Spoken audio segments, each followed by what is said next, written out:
Hello, hello. Welcome, everyone. This is Matthew on Mondays. It is July the 10th. We are looking at the lectionary reading for Sunday, July 16th, which is from Matthew 13, the parable of the sower. And as I've titled it above, soils. So there's a few different soils mentioned in the parable. I'm going to go ahead and read this parable here, at least the part from the lection. What will be part of the lectionary is Matthew 13. Here's 1 through 9, and then the explanation of the parable as well. That same day, Jesus went out of the house and sat beside the sea. Such great crowds gathered around him that he got into a boat and sat there, while the whole crowd stood on the beach. And he told them many things in parables, saying, "Listen, a sower went out to sow. As he sowed, some seeds fell on a path, and the birds came and ate them up. Other seeds fell on rocky ground where they did not have much soil, and they sprang up quickly, but they had no depth of soil. But when the sun rose, they were scorched. Since they had no root, they withered away. Other seeds fell among thorns, and the thorns grew up and choked them. Other seeds fell on good soil and brought forth grain, some 100-fold, some 60, and some 30. If you have ears, hear." Then in the middle of the chapter, there's some kind of talking about why Jesus speaks in parables. But then the parable is explained in 18 through 23. Here then the parable of the sower. When anyone hears the word of the kingdom and does not understand it, the evil one comes and snatches away what is sown in their heart. This is what was sown on the path. As for what was sown on rocky ground, this is the one who hears the word and immediately receives it with joy. Yet such a person has no root, but endures only for a while. And when trouble or persecution arises on account of the word, that person immediately falls away. As for what was sown among thorns, this is the one who hears the word, but cares of this age and the lure of wealth choke the word, and it yields nothing.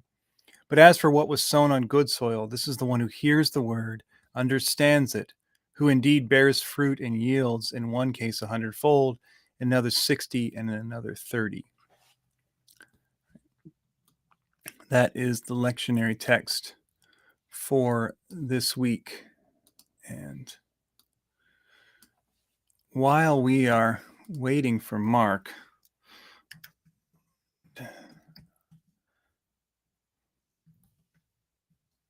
I'm going to try to look up a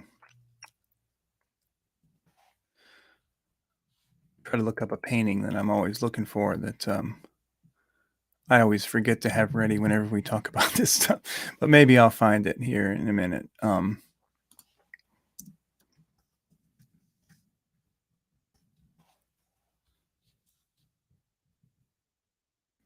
All right, I'll find it in a minute. Anyway, so the parable of the sower is a pretty well-known parable and speaks of the different ways people receive the message of the kingdom of God. I think the first thing that we have to think about when we think about this is just what do we imagine is the seed being sown? What do we imagine this message is that is being delivered, that is being sown in the hearts, so to speak, of the people? Now there are some kind of straightforward ways that people think about this. People think that the message is this a very individualistic message of Jesus saving us from our sins, which is certainly part of that, but that has a whole bunch of connotations that we often leave out of that conversation. I think that we have to think about the kingdom message, especially when we think about all that Jesus was doing and saying as he's speaking this. as much broader than just something individually for our lives, but something that impacts um, people's nations kind of in a holistic way. So we have to think about the way that we receive not just the message of our own personal salvation, or not just the mess how we receive the message um, of who Jesus was, but how we receive the message of the world that God is trying to create. How we receive the message of what the Creator is trying to bring forth in creation.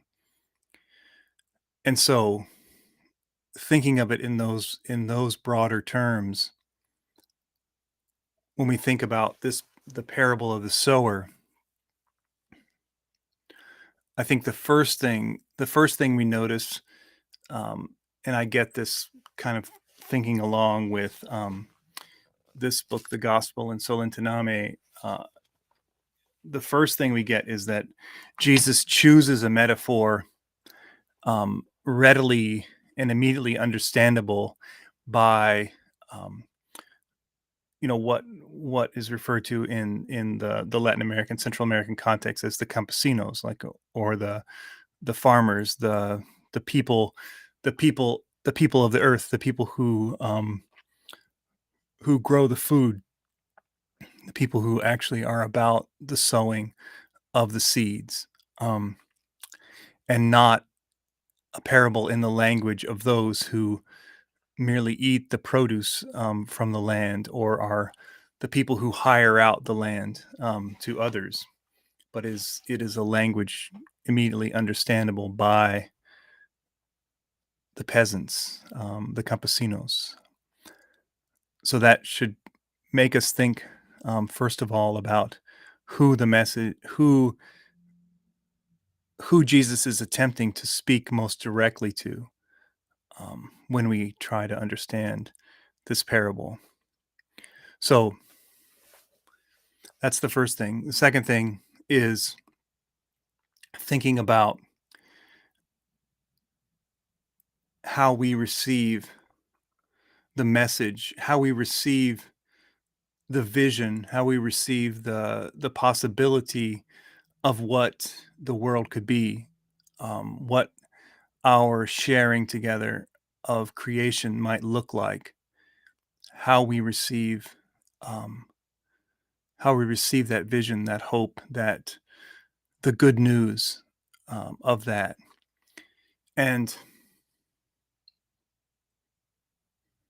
so, obviously, in one case, if you hear, maybe you catch a vision, maybe you see a community, maybe you hear of a possibility of um, how we might live together on the earth, how we might share together. Maybe it's a vision from the past, uh, from a simpler time, or maybe it's a vision of how things might be redistributed or changed, and it sounds good to you, and it rings true in a certain way, but two things happen. Either it doesn't seem possible or plausible, or the discomfort or the difficulty that it takes. um I'm just sorry, I'm pausing because I just realized I didn't send the I didn't send the link to Mark to join me, so I'm waiting for him, but without any without giving him any way to actually join me. So sorry, let me do that real quick. Sorry to interrupt myself, but let me do that.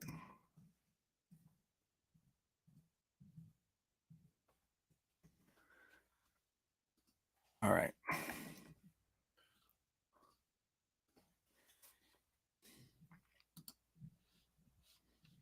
All right, everybody. Hopefully, you won't have to listen to me just struggle through this anymore because Mark will be here to join to join me shortly.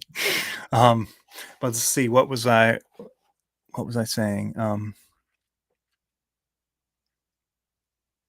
Yeah. So I think that the rocky soil and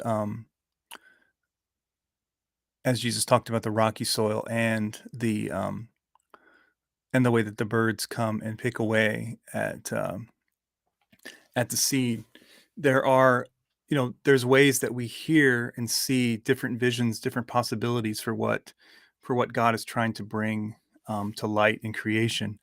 But either the difficulty of making it happen, or just kind of maybe our inability to move beyond kind of the pretty vision to the practical steps, um, makes it so we kind of give up on that and just look another way.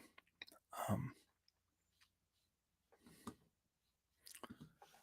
Sorry, I'm gonna see if I.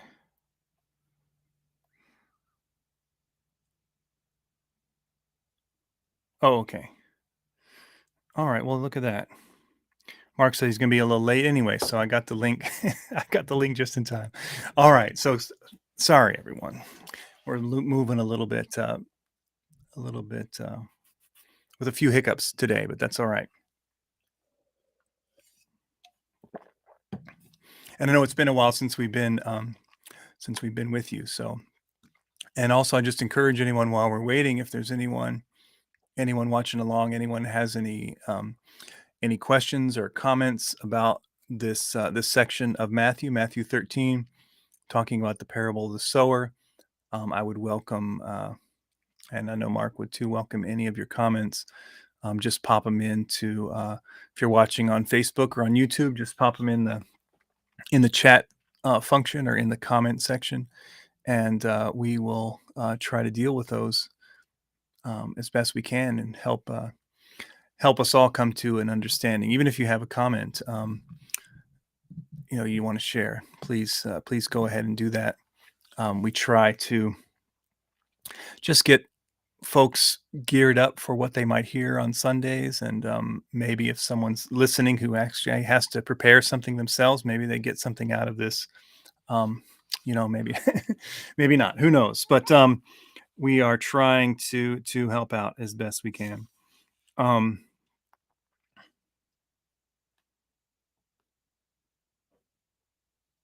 I was going to read. I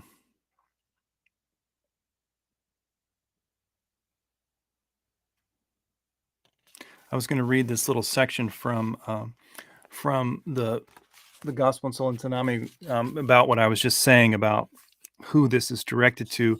And if you don't know this book, the book is set up as it's a priest, Ernesto Cardenal, who's a priest and also a poet, um, who was a part of the Sandinista government when they took power, and he was on the island of Solentiname, where his kind of parish was or whatever, and he just kind of with the folks that are around there, did Bible study together, and he recorded kind of their interaction back and forth. So he has this statement from Olivia. It said, "I think that Jesus spoke of the seed because he was talking for us campesinos and not for the rich. If he had been talking for the rich, he would have used examples that they would have understood very well. But he used this example of the seed because he was talking our language. He was talking about seeds and birds that eat the grains, and of plants that die for over soaking of the swamps, because that's our language, because the message is for us, poor people." Perhaps hard to argue with Olivia's logic there. And I think that this is something that perhaps we have tried to deal with over and over again in these conversations about Matthew, and it's true of Mark and Luke as we talked about them as well. There's so many ways that the gospel was spoken to and recorded and directed toward um, toward communities that are much different than than us here in North America, us here in the United States of America. In many ways, we are a part and in the midst of the current empire of the day. We are the representatives of that. Um, we are the citizens of that empire, and we find ourselves trying to identify and read and understand a text that was written to um, those under the boot of the empire of their day, uh, and so it is difficult sometimes to catch the meaning or fully grasp where Jesus is coming from or what the gospel is trying to say.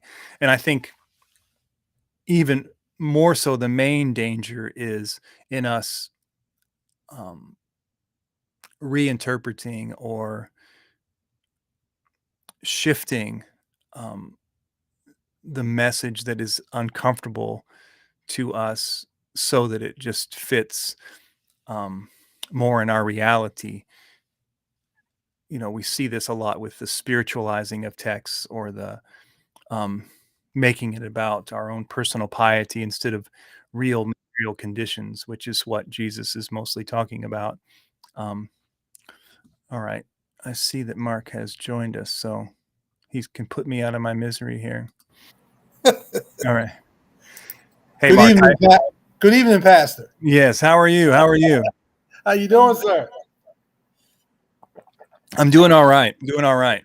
Good, good. Just got back from vacation, so I'm a little bit overwhelmed, when you come back and you got Yeah. to catch up on everything. But How was Philadelphia?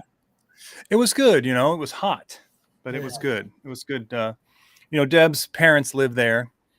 Okay. Now they live just maybe a couple blocks from what do they call that? Constitution Hall or whatever. Okay. Right Okay. downtown.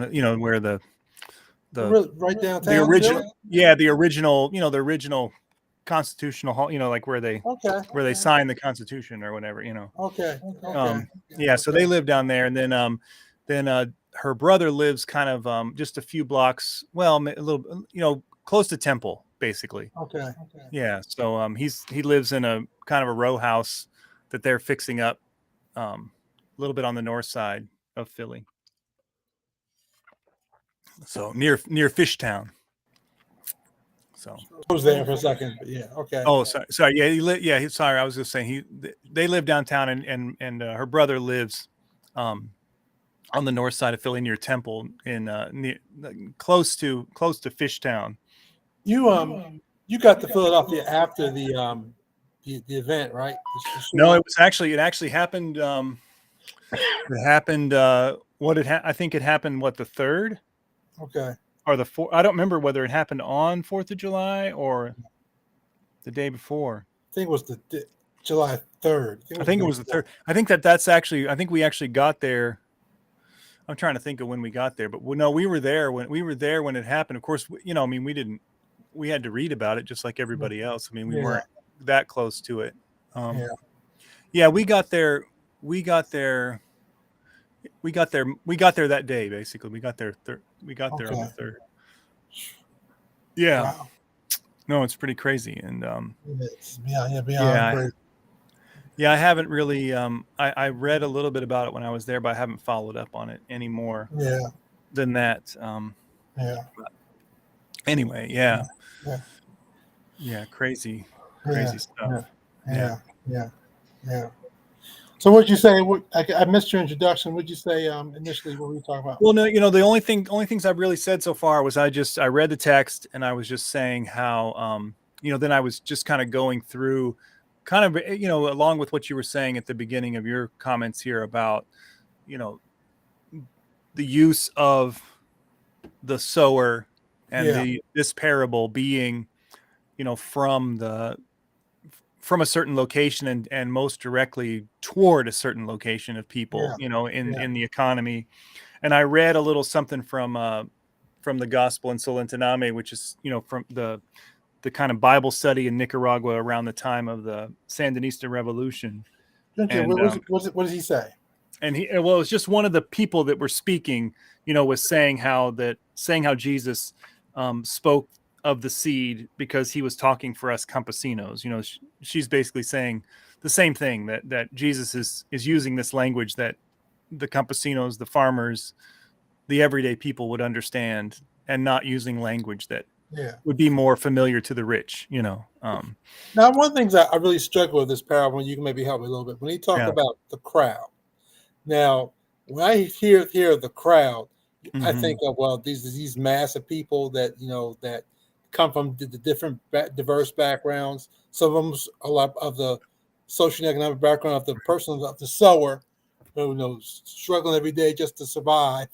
Um, some from different backgrounds, and I'm just wondering, as we look at this concept of the crowd, are we talking about folks of those diverse backgrounds, or is this basically a polemic, I guess not a diatribe, but a speech against those religious folks, and those are the crowd? Yeah, that's interesting. And what's the other side of that to me is that's interesting is that we know that Jesus at some point, moves from Nazareth to Capernaum, and moves from the more agricultural area Yeah, to be by the sea. And it seems that obviously he's by the sea here, where there's, where he can go out on the water. yeah, So it's kind of it's interesting to think about how, you know, you're telling the parable of the sower among a bunch of fishermen. I mean, yeah, yeah, like, so because yeah, they might, I mean, not that there wouldn't be people who were growing, wheat and stuff or whatever, yeah, like that sort of stuff there, but it would have been more at home in the other, in another region um, of the area. But at and, the same time, it's a pretty, I mean, I think some other people would argue that it's a pretty straightforward metaphor. I mean, it's not something that you can't. It's not that you. It's not that you can't understand it if you've never sown seed. You know what I yeah, mean? Like, it's pretty obvious. Like yeah, what's happening. It's not very convoluted or whatever. Like yeah, yeah. you don't have to have a Well, special knowledge to know about yeah, to know about it. It's just that in choosing to not focus on something that would have been more relatable, I think it is directed toward, you know, um, directed toward those folks who should have been understand, which would be right, the right, religious folk, especially the religious leaders. Because when I think of the crowd, but when folks might hear the word the crowd, they might think of a bunch of everyday folk who, you right, know, maybe that it's not that they don't understand, but they're struggling to survive day by right, day. So I right, mean, so it's not yeah, that they don't they hear Jesus. It's not they don't care. It's I'm just trying to eat today, man. right, right, You right, know, right, yeah, I'm right, trying to survive this oppressive system. yeah, Well, but if the crowd is those folks who should who should be able to understand what Jesus is saying and just they're the religious leaders and they just choose not to, don't care, then that's a different story. right. Yeah, Yeah, and I think I'm trying to, I'm getting some of my gospels mixed up, because I think I don't remember whether it's in Matthew or in Mark, that the word crowds becomes kind of a representation of is more, the crowds of people who are following Jesus, yeah, who are trying to hear what Jesus is saying. yeah. Of course, yes, the religious leaders are mixed into the crowd, because they Right. pop up and come, and but I think, you know that's a good question. I can't remember which, whether it's Matthew or Mark or Luke, where the crowds kind of have this kind of like the popular masses Yeah, kind of feel to it. yeah, So, and I'm sure that Well, Carter talks about that if at some point, but I'm not bringing it all together Yeah, yeah, right yeah, now. yeah. And I'll say the only other thing I was saying, the only thing I had said before you came on was just kind of introducing, just the idea that one thing I think we have to clarify when we talk about things like this is what do we mean um, when we talk about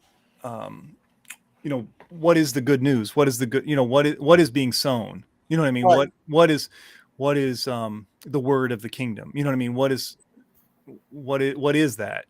What does that look like? Because I think, I you think know, that we tend to, I guess, looking at it from a 20th century city perspective, because that's what we are. And these folks are agricultural folk.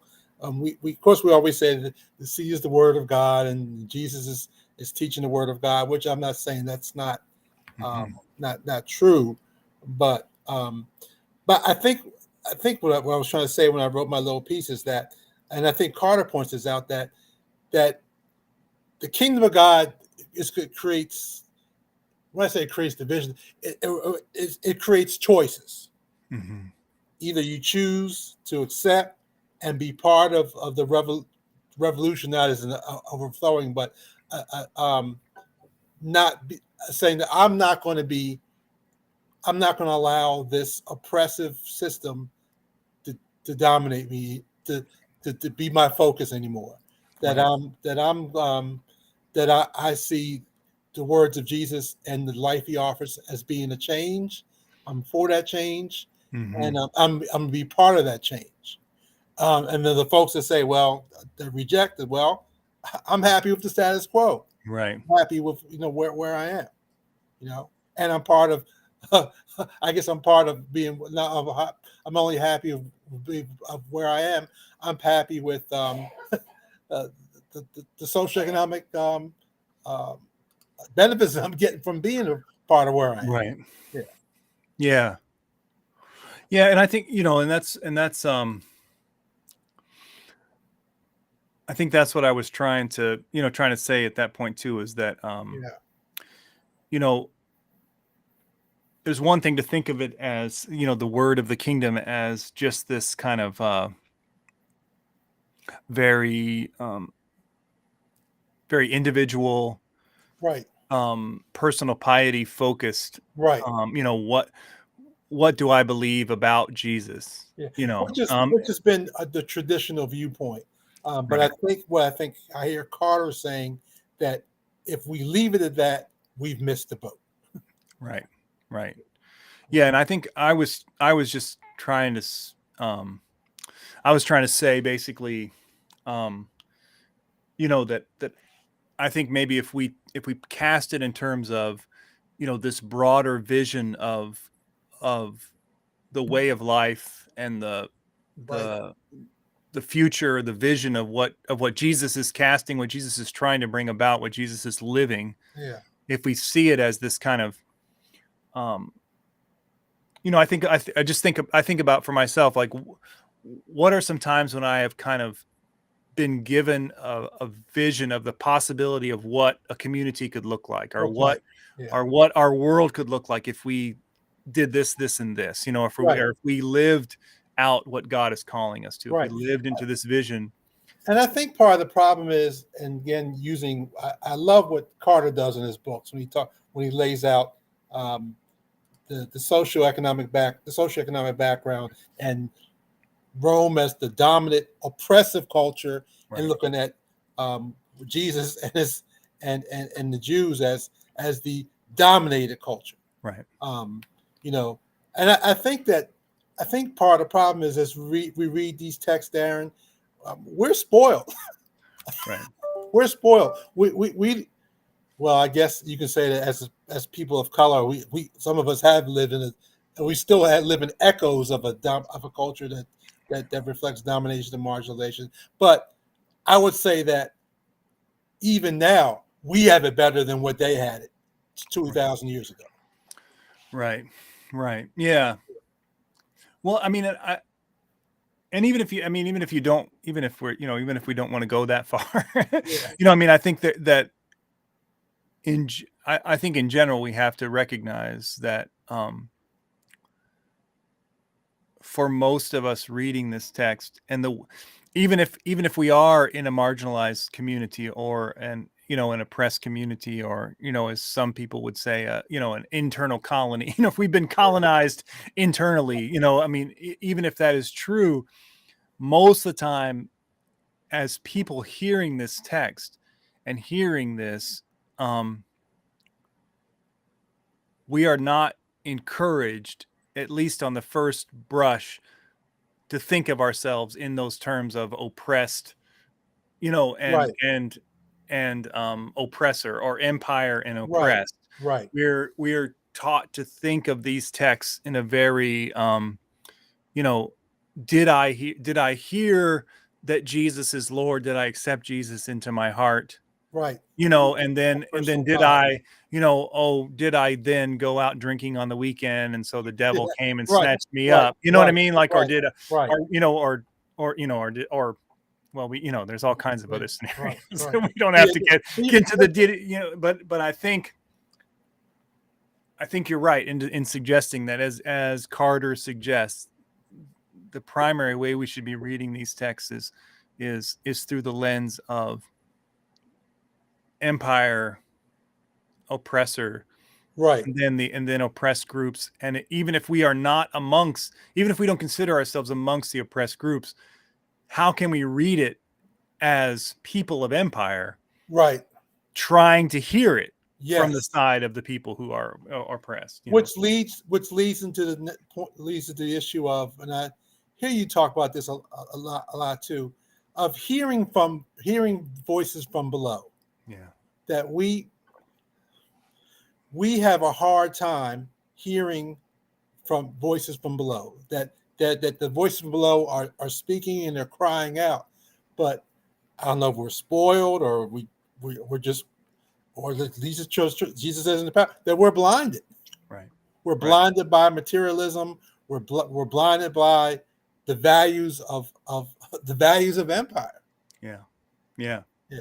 And we have a hard time hearing from marginalized communities, Yeah. whether it be Black communities, whether it be Native American communities, whether it be LGBT communities, whatever.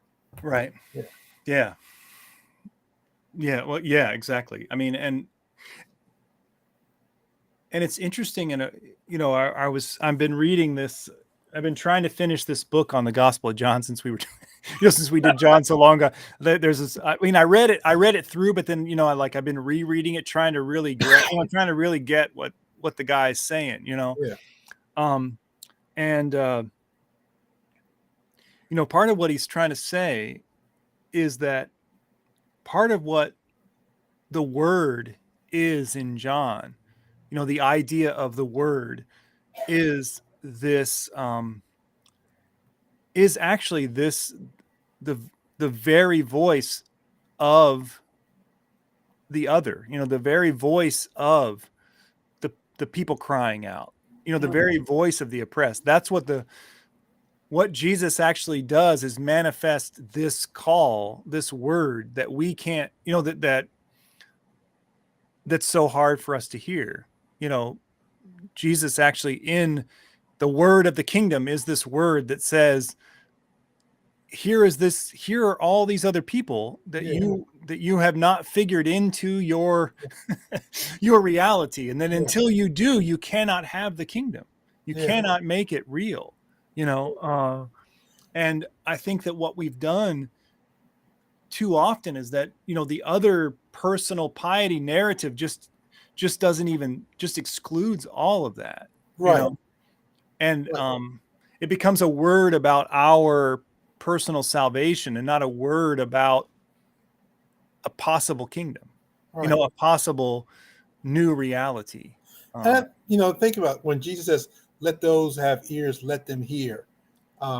Maybe the problem is we can't hear because we're stuck in this particular situation. Maybe we need to go sit with those other voices. Right. Maybe we need to go hold hands with those other voices. Right. But we are just so our minds, our hearts are so locked into to hear.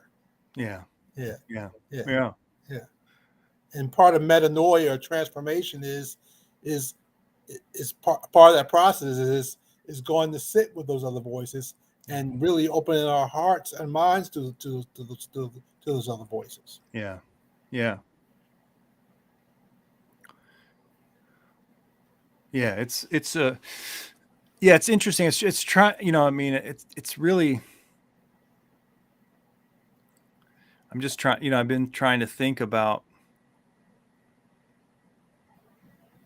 because I think, it is really, when you think about it in terms of how, if Jesus is coming, and asking us to believe in the possible world of justice and Right. goodness and abundance and sharing and all of this stuff, if that's what the word of the kingdom is, then it's very easy to understand the parable, right? Yeah. It's very easy to understand that, yes, there's some people who this sounds lovely to them.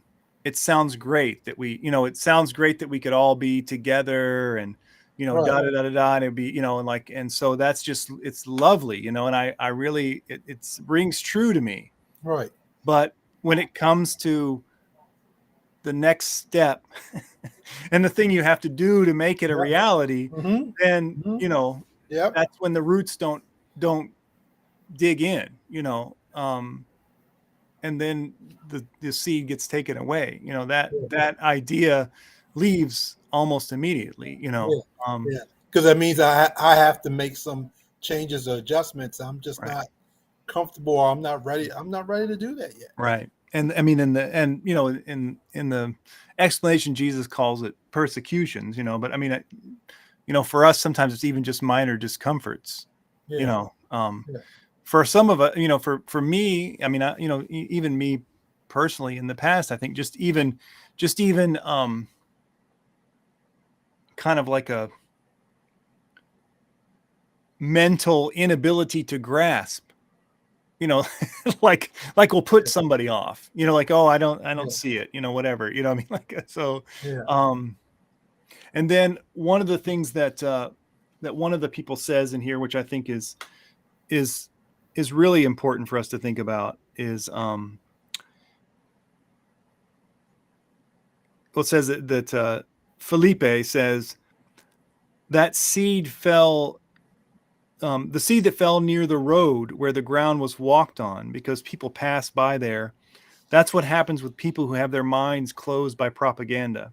Mm. They're walked on, they believe what everybody tells them, and then the message of the kingdom doesn't get through to them. They receive the message, they come here, but they go home and they forget it as soon as they turn on the radio. Wow. You Wow. know, Wow. And I think, as a pastor, who sees people once a week, and tries to, speak some kind of word, however flawed and inadequately, there's other people speaking words, Right. you Because know, we always talk about that. There's so many other voices that right. folks can listen to, and and sometimes those voices they drown out the word. They drown it Right. out. Yeah. I mean, and we have to be honest that, on either side of the political spectrum in the United States, no one's giving you the vision of the kingdom. No one's giving you the word of the kingdom. Yeah. On the Democrat side, they're saying that we will include a bunch of people, but we only really care about the rich people. Yeah. Like we'll have, 13% of our rich people, we want them to be black, and Yeah. whatever, however many percentage there are of this, we want Yeah. them, but we still only care about the rich people. Right. Like, we don't care about anybody else. Right. And Right. then, the other side, well, we don't even need to discuss, that, Yeah. but I mean, Yeah. it's just, and so, you get the morning shows sometimes before you come to church, and then you get, the afternoon shows when you go back, and then you get the whole thing throughout the week, and even the most liberal mainstream media is still controlled by corporations and meant for a certain group of elite that has nothing to do with the poor. Yeah. It's not telling you, it's not giving you the voice. It's not telling you about what actual poor people need, or what I mean, actual. because we look at this parable, I mean, as we get to near the end of the parable, and where the seed that falls on good ground and it multiplies so much. I mean, what we forget is in the vision of Matthew's community, all that blessing is shared amongst everybody. Right. It's not Right. one particular person's Right. possession, but that's shared for the benefit of the community. Right. Yeah. Right. Yeah. Yeah. Yeah. Yeah. And I guess maybe the hope in the parable is, that it is affirming, even though the percentages maybe don't work out in its favor as far as the seed Right. being scattered, but the harvest at least is, potentially 100-fold or 60-fold, Yeah. or whatever, I mean, so, maybe there's hope. Maybe there's hope in there that, hope, that, potential for growth, yeah, and, yeah, and possibility. But you're right. It's seeing the vision, it's seeing the possibility of a different reality. And certainly this community of Matthew had the vision. I guess the issue for us is, again, like I said in my piece, whose side are we on? right, Whose side are we on? yeah, Because the kingdom forces you to take sides. yeah, Which side are you going to choose? yeah, yeah. And I think that that's really hard for, I think it's really hard for us, especially in the church, because we've been brought up to, it's kind of weird. It's weird, right? Because like we have been, like, in some ways we've been brought up to like make clear distinctions between this group and that group, in and out in the church. Yeah. But when it comes to declaring, like, these people are our enemies, like, like these people are these people are plucking the possibility of this liberatory, wholesome, vision of what God wants. They're plucking that, like, materially and ideologically, they're plucking it from our grasp. Yeah. Like, they are our enemies. Like, we can't, we can love them, yes, but we need to be clear about the fact that they are our enemies. What else can we say? How else can we not, like you say, how else can we not choose sides and say, hey, those people over there are causing us harm, and they're, and they're going to continue to do it, like, unless they, they have a complete change of heart. Right. But I think that we have a, well, I mean, I'll speak from the white liberal church, like, we have a really hard time saying that we have enemies, or that we, have a really hard time declaring, these people are bad for us, even when in our own homes, we might listen to, even in our own homes, we might listen to liberal media and know that, Trump is a bad guy, and these people are bad. But when it comes to church, we want to, kind of have this lovey-dovey, welcome everybody in, kind of sensation, and it's like, You think it's like what was it? What's the author of How to Have an Enemy? Which I know what you're talking about. I really do like her, and sometimes I'll go back and listen to her sermons. That I think what she say is that,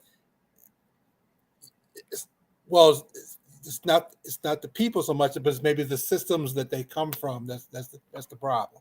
That we can have this dialogue, and we can have we can have a dialogue about what's going on, but understand that yes, Trump is bad, but what the system that sprung Trump is the problem. Yeah, I think that's. I mean, sure. I mean, I think that that obviously, like the true enemy is the system, right? I mean, Right. that's very clear. Right. But there are people that fully embrace the system. Yeah. Yep. Yep. You know what I Yep. mean? And then, And so yep. Yep. You're right. yes, we can what this is what I don't know if you watched the I don't know if you watched whenever Marcy and Cheryl and Danita were with me on Yeah. the 20, yeah, Yeah. Yeah. like, so this, I mean, this is part of that conversation is when Jesus says, I came to bring the sword, Right. Yep. not peace, Yep. but the I remember that. sword. Yep.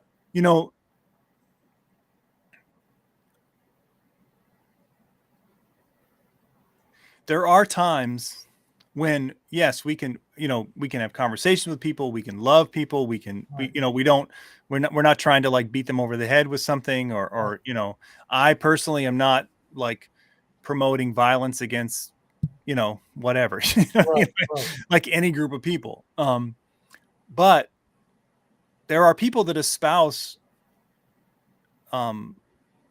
understandings of the world. There's people that embrace and live into understandings of the world that harm people I love. Right.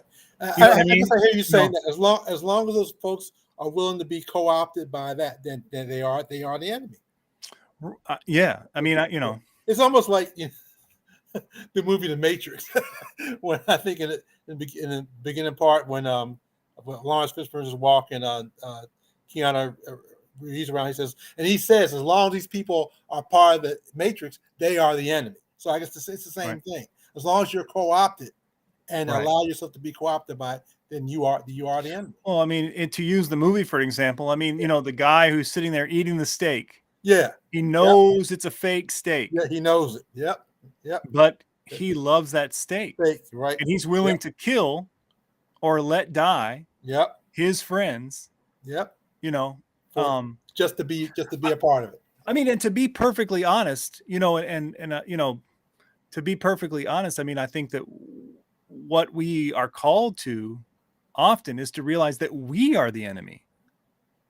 You know what I mean? Like to other people, oftentimes in our lives, we are the enemy. Right. To what God is trying to do in the world. Right. We let ourselves be fooled and tricked and co-opted. And co-opted. Yep.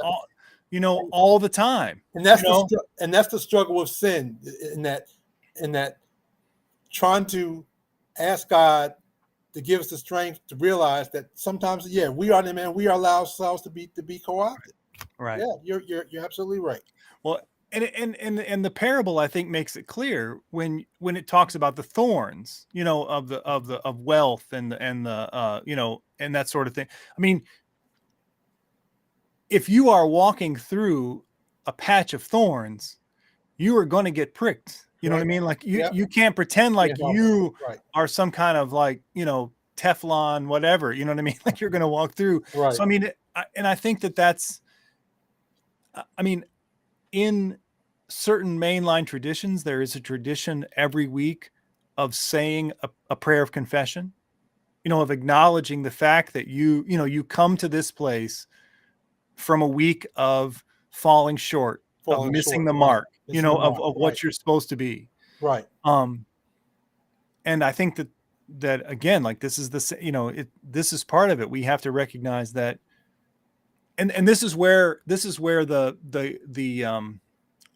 that personal piety kind of understanding of it really kind of ruins it for us. Like we imagine that as long as we haven't, committed adultery, gotten drunk or, or whatever, that we're okay. Yeah. When in reality, like the vision is much broader than that. Right. Right. Right. And we, especially here in this country, are always participating in something that's ruining someone else's life somewhere else. Yeah. You know what I mean? Like, so, even if it's just down the street, I mean, I don't think that we are, we're not condemned by God for that participation, but I think we should acknowledge, I mean, in most of my days and most of my time, am an enemy to people who are incarcerated. Mm-hmm. You know what I mean? Because I most of the time don't give a crap. You know what I mean? Like, I don't think about it. I don't. You know what I mean? Like, I don't. Right. No, you're Like, right. like, I just Yeah. whatever. Yeah. I don't challenge any Yeah. aspect of their being where they are. Yeah. I just don't. I mean, in most of my life, the people who are under sanctions and whatever, who are, miserably oppressed because our government doesn't like their government for some reason or Right. another, like, Right. most of the time I fully participate in that, because I Right. don't give it a second thought, or, there's only so much that I feel like I can do about it, Right. Um, Right. And I think that's when we talk about, I want piety, but I think that we just need to ask God constantly to open my eyes, right. open my eyes, open my ears, open my Right. heart. Let Yeah. let me see, let Yeah. me see, and let me see how much I'm participating, and Right. and God cleanse me from this thing, so I can be a change agent. I Right. can't be a change agent first. I'm cleansed myself Right. from its poison and stench. Right. Right. Yeah. Yeah. Yeah. Yeah. Yeah. Yeah. No, I think, well, and I was trying to look at your other comments here to see if, yeah, I mean, I think that, like you're saying, I mean, I think this question you have here: do our positions reflect those of the kingdom or that of Yeah. empire? I mean, that's the fundamental. And, Darren, I probably I say this a lot when we meet, but when I look at a lot of the issues that we deal with, to me, every day, this issue of climate change and ecological justice is Right. just becoming more and more important, because it means we have to make some choices. Right. And I just see us right now, we're just not willing to make the choices. Right. Yeah. Because the choices mean that I'm going to have to give up some comfort. Choices mean I'm going to have to give up a way of life. But we're going to have to make some hard and difficult choices. Yeah. I just don't feel that we're ready to make. Yeah. Yeah. Well, and I think that the difficult thing, and maybe my comments over the last little bit have slipped into this a little bit too, is climate change. The climate issue is one thing that makes it clear to us that it's not about individual choices and individual whatever, like our individual morality, Right. like, we have to come together in a way that will radically change the Well, let me direction say of this. everything that's going on.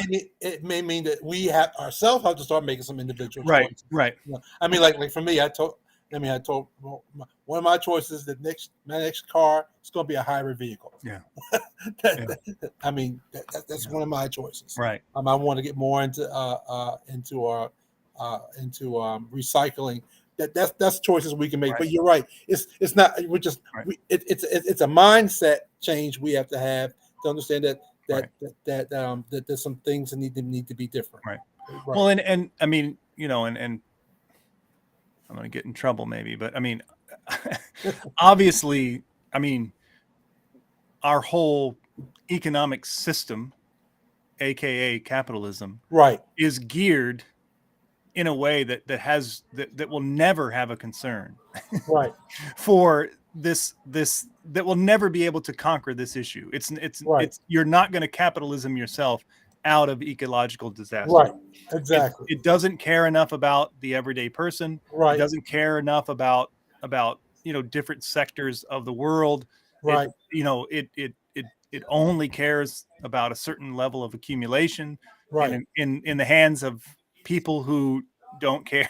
Who You know what I don't mean? care. Like, enough about it. So I mean, it and so in that sense, like, yes, there are personal things that we can do, Right. but until enough of us say this particular system Right. is geocide, Right. it's killing the creation, Right. it's kill, it doesn't care, Right. it well, and I mean, okay, I'll it's the enemy.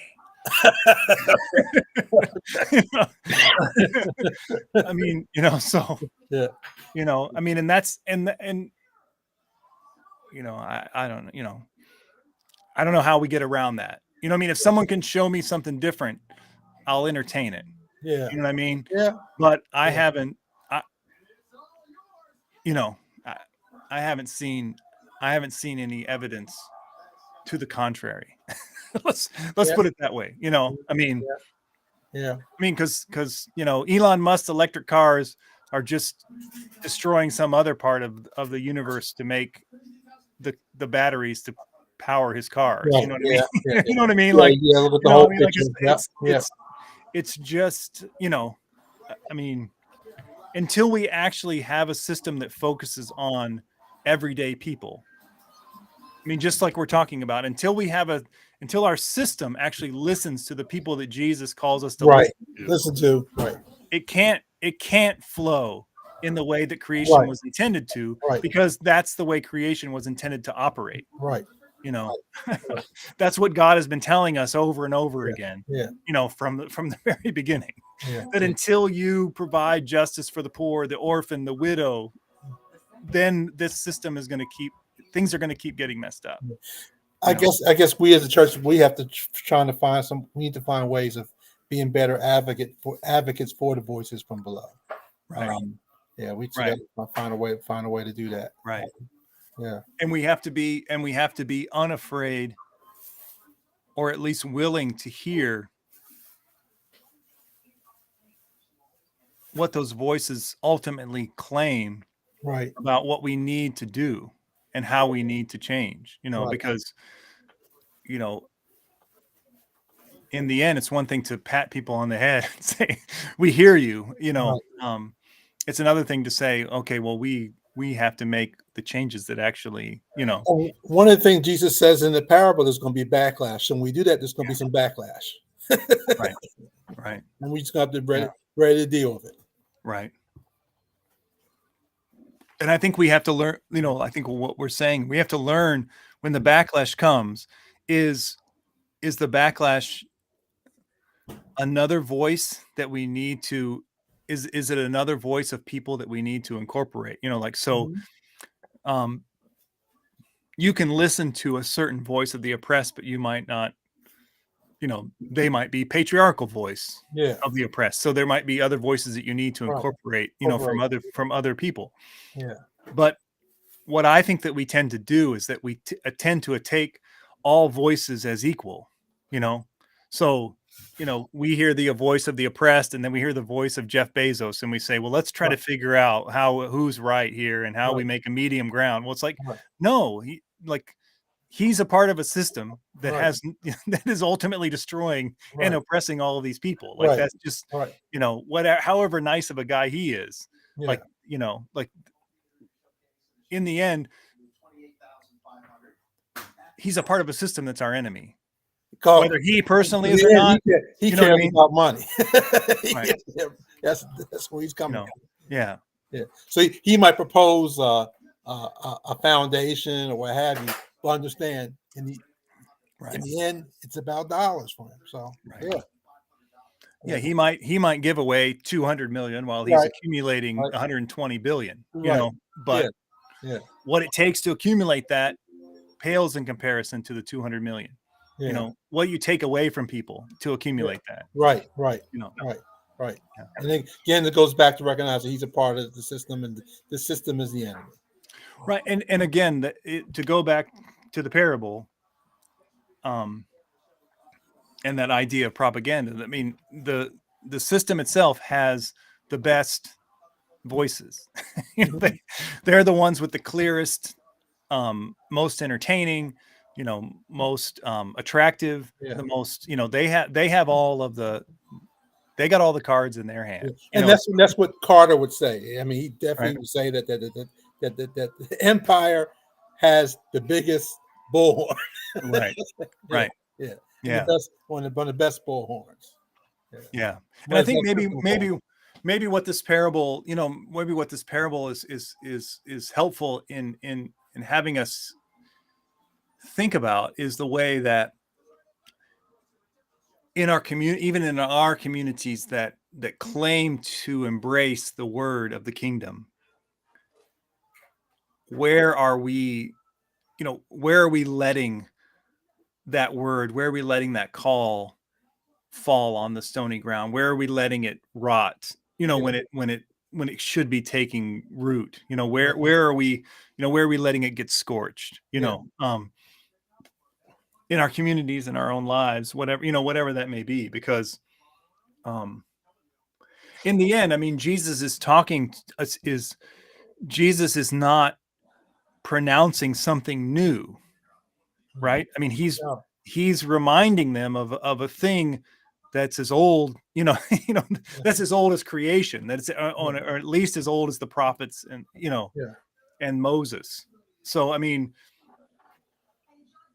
he's trying to remind them of something. And so again, we need to be reminded, Right, um, right, it's not that we have all of a sudden claimed it and it's in like, we don't have to think about it anymore. right, Because I right. think that's another way we read it. Like, okay, yeah, there's some bad people out there. They're not, They ain't us. they ain't hearing it. Yeah, yeah, yeah, That yeah, stony ground. I yeah, saw yeah, that person the other day, the yeah, stony yeah, yeah, ground person, yeah, yeah, that church over there is the stony yeah, ground yeah, church. I mean, yeah, they have, yeah, or whatever. But yeah. yeah, yeah. Well, hopefully we made some sense of what's going on. I Yeah, don't. good stuff. Good stuff. What's next week? Well, I don't know. I'm actually doing the Romans. Doing what? I'm preaching on the Romans 8 text, but Oh, really? Okay, but yeah, the lection, the Okay, epistle for the lectionary is Romans 8. Like okay. so, so I decided to do a couple Romans 8. But I think, let me see, I can probably figure it out real quick. What the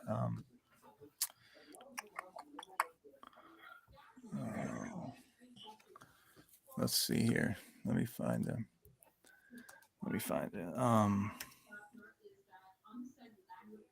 What would that be? The 23rd? Is that right? Yeah. Yep. Yep. Yep. Yeah, because I like this. I like this. I mean, I like doing.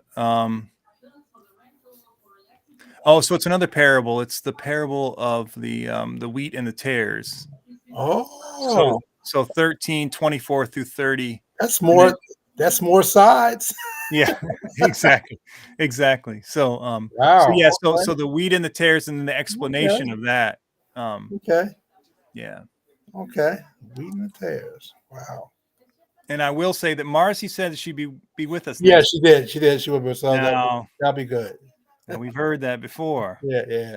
If she's listening out We're there, gonna give her some grace. our Cut some slack. expectations are high, and we don't want to forget to wish a happy birthday to Leonard. Yeah. Today was the birthday. Yeah. Happy Yeah. birthday, Leonard. So Today happy was his birthday, birthday. Leonard! Yeah, yeah. If you Listening. still Yeah. care about us at all, Yeah. and Yeah. catch us every once in a while. Yeah, Happy birthday! he's out. He's out celebrating. I'm sure. I hope so. I hope so. He deserves it. He He does deserves it. it Yeah, he does it. Yeah, he for does. sure. For sure. Yeah. Yeah. Yeah. So still more Matthew 13 next week, but Okay. You looking further down in the lectionary? How long we gonna be in Matthew? You know? So Matthew technically goes to through November, Really? up until So I'm up talking about until Advent almost. Advent. Yeah. Wow. And then it Okay. All right. switches to Mark again. Yeah. Interesting. Okay. Yeah. Okay. Yeah. So Matthew keeps going. And I think I'm actually preaching on a bunch of Matthew, coming up Okay. through that time. I think when we get to Mark in the after Advent, I think I've been thinking about maybe doing some, some of the, because there's a whole section on First John, and there's a section on like kind of the David stories. Okay. So I've looked ahead and thought about that a little bit. Okay. So For a sermonic we'll see. kind of Yeah, deal. we'll see what we do, because Okay. we started out doing Mark, so we're kind of we've done all 3 years of the lecture. Okay. Well, we will have done all 3 years of lectionary Okay. by the end of this by November. By the end of November. So Okay. we'll see what we come up with. Okay. what comes up next. But Okay. yeah. But it might be fun to do a little Old Testament every once in a while. Yeah. That'd be cool, especially some prophetic text. If any prophetic readings out of that, that's cool. Yeah. Well, and I also like there's some interesting stuff from that Walter Brueggemann does about even kind of the David stories, kind of talking about the different voices in the Old Testament. Like there's kind of like this kind of is there a text? Is there a particular book? I'll have to try to look into it and see what we. That's a little bit down the road, so we don't have to worry about it just yet. But just talking about how the stories of the kings and stuff, how it's kind of they're trying to tailor it to make you to make it seem like the kings was an okay idea. When all along it never all along it never was, and then the prophets come in and kind of so it's that was a struggle for Israel. Agrarian people dealing with the urban concept of kingship. Right. Always been a struggle. Exactly. All right. Well, Mark, good seeing you. Talk. Good seeing you. Yeah, good talking to you. All right. You take care. All right. You too. Stay cool. Yeah. Well, I'm back here, so it's back in Wisconsin. It's easier. Yeah. All right. All right. Take care.